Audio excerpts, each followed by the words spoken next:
Spider man the new day cinema release అయిన 6 రోజులకే $1 billion collect చేసింది. ఇంత ఫాస్ట్ గా $1 బిలియన్ కలెక్ట్ చేసిన రెండో మూవీ హాలీవుడ్ లో ఇదే అన్నమాట. ఇంతకు ముందు అవెంజర్స్ ఎండ్ గేమ్ మూవీకి ఇంతే ఫాస్ట్ గా $1 బిలియన్ కలెక్షన్ వచ్చిందనమాట. రెండో మూవీ స్పైడర్ మ్యాన్ ఇంత ఫాస్ట్ గా $1 బిలియన్ కలెక్షన్ రావడం అనమాట. మనం చూస్తే కనుక 1960s లో రైటర్ స్టాన్లీ మరియు ఆర్టిస్ట్ స్టీవ్ డిట్కో ఇద్దరు కలిసి ఒక క్యారెక్టర్ క్రియేట్ చేశారు. ఒక ఫిక్టీషియస్ క్యారెక్టర్ క్రియేట్ చేశారు. అదే స్పైడర్ మ్యాన్ అనమాట. మనకి స్పైడర్ మ్యాన్ అనగానే పీటర్ పార్కర్ గుర్తొస్తారు.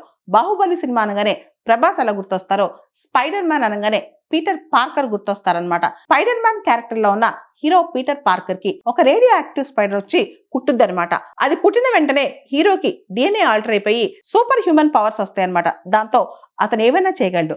అక్కడే వచ్చింది ఒక slogan, with great power comes great responsibility. మనకి అనంతమైన శక్తి ఉన్నప్పుడు ఈ సమాజాన్ని దుష్ట శక్తి నుంచి ఎలా కాపాడాలి అనేదే ఈ రెస్పాన్సిబిలిటీ అనమాట. With great power comes great responsibility. మనకి గ్రేట్ పవర్ ఊరికే రాదు, పవర్ కమ్స్ విత్ రెస్పాన్సిబిలిటీ అనమాట.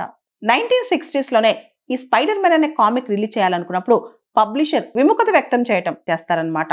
అసలు ఒక యంగ్స్టర్ ఏంటి, స్పైడర్ మ్యాన్ వచ్చి కుట్టడం ఏంటి, ఇదంతా పీపుల్ యాక్సెప్ట్ చేస్తారు ఇలాంటి కామిక్ ని. ఒక యంగ్స్టర్ కి స్పైడర్ మ్యాన్ పుట్టిన తర్వాత అతీతమైన శక్తులు రావడం ఏంటి, అతని జనాన్ని కాపాడటం ఏంటి, ఇదంతా పీపుల్ యాక్సెప్ట్ చేయరని చెప్పి అప్పట్లో చాలా సస్పీషియస్ గా ఉంటారన్నమాట. కానీ ఎప్పుడైతే స్పైడర్ మ్యాన్ కామిక్ సక్సెస్ అయినాయో ఆ తర్వాత వచ్చిన తరానికి, ముఖ్యంగా పిల్లల్లో స్పైడర్ మ్యాన్ ఒక హీరో, స్పైడర్ మ్యాన్ అవ్వాలని ఒక డ్రీమ్ అనమాట. చాలా మంది స్పైడర్ మ్యాన్ అంటూ ఆడుకుంటూ ఇలా చూపిస్తూ కూడా తిరుగుతూ ఉంటారనమాట. ఇటువంటి స్పైడర్ మ్యాన్ కదా ఇప్పుడు మళ్ళా సినిమా రూపంలోకి రావటం, ఆ సినిమా అందరూ చూసి బాక్స్ ఆఫీస్ దగ్గర కాసుల వర్షం కురిపించడం జరిగింది.